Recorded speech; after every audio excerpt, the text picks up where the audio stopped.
Hello বন্ধুরা, নমস্কার। তোমাদের সবাইকে স্বাগত আমার এই ছোট্ট একটি ব্লগে। মা কি করছো গো? এই যে কালকে পরীক্ষা আছে তো, হ্যাঁ। এইগুলো আমি খাতাতে টুকে যাচ্ছি, খাবার করতে যাবো, হ্যাঁ, তুমি সেগুলো লিখবে। আচ্ছা ঠিক আছে। আমি তারপরে খাবার করে এসে দেখি। আচ্ছা ঠিক আছে। লিখে নাও। হ্যাঁ,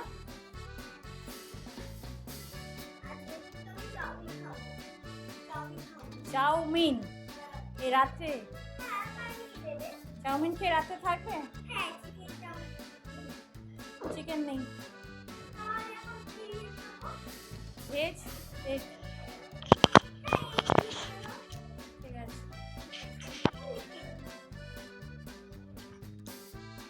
তো চলে এলাম বন্ধুরা রান্নাঘরে প্রথমে ভেবেছিলাম আমি কিন্তু দুবেলার যেহেতু ভাতটা করে রেখেছিলাম, ওর পরীক্ষা চলছে, তাই ভাবলাম ভাতটা করে রাখি, তা আমার রাতের দিকে সুবিধে হবে, একটু কিছু করে নেবো, তরকারি তো আছে, একটু ভাজাভুজি কিছু করে নেবো, হয়ে যাবে। কিন্তু আমার মেয়ে বায়না করলো যে না, আমি চাউমিন খাবো। একদিকে ভালোই হয়েছে, কারণ ওর একটু সর্দি কাশি হয়েছে, তো রাত্রে ভাত না দেওয়াটাই ভালো। তো আমি বাঙালি স্টাইলে আমার মায়ের পদ্ধতিতে আমি একটু চাউমিন করবো।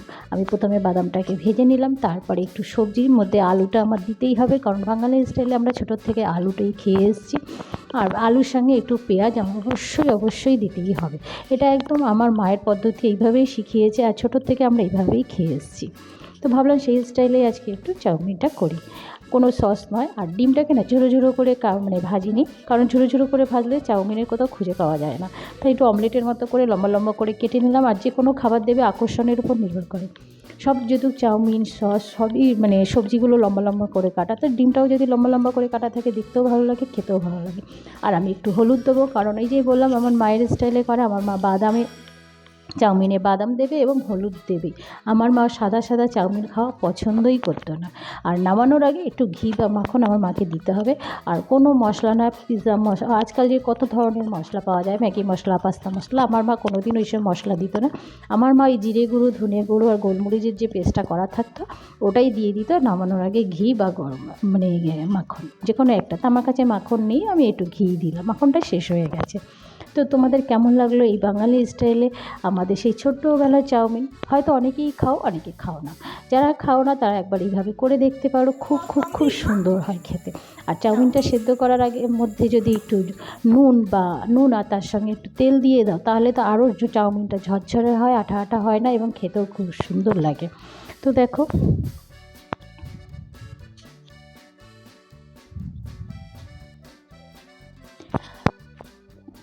আর আমি এখানে কিন্তু কোনো সোয়া সস বা আরও যে কত ধরনের সস আছে কিছুই দিইনি, শুধু নামানোর সময় আমার মেয়ে একটু বায়না করছিলো, তাই ভাবলাম ঠিক আছে ওকে একটু টমেটোর সস দিয়েই দিই। আর পেঁয়াজ আর কাঁচা পেঁয়াজ আর শসা তো লাগবেই। আর আমার মেয়ে যদি একটু ঝাল খায়, তাই এখানে আমি কুচিয়ে লঙ্কা তো দিয়েই দিয়েছিলাম সবজি ভাজার সময়। তো আর কি, বাঙালি স্টাইলে কত সুন্দর চাউমিন, এরকম তোমরা একবার করে খেয়ে দেখতেই পারো। যখন ভয়েসটা দিচ্ছিলাম আমার শাশুড়ি মা পুজো দিচ্ছিলো, তাই ঘন্টার আওয়াজটা বাজছে, তো কিছু মনে করো না, তোমরা এটাকে ইগনোর করো। তো সবাই ভালো থেকো, অনেকটা রাত হয়ে গেছে, আমরাও খাচ্ছি, তোমরাও খেয়ে নাও। শুভরাত্রি, আবার দেখা হবে নেক্সট কোনো ভিডিও বা ব্লগে। সবাই ভালো থেকো, আর কেমন হলো কমেন্ট করে কিন্তু অবশ্যই জানিও।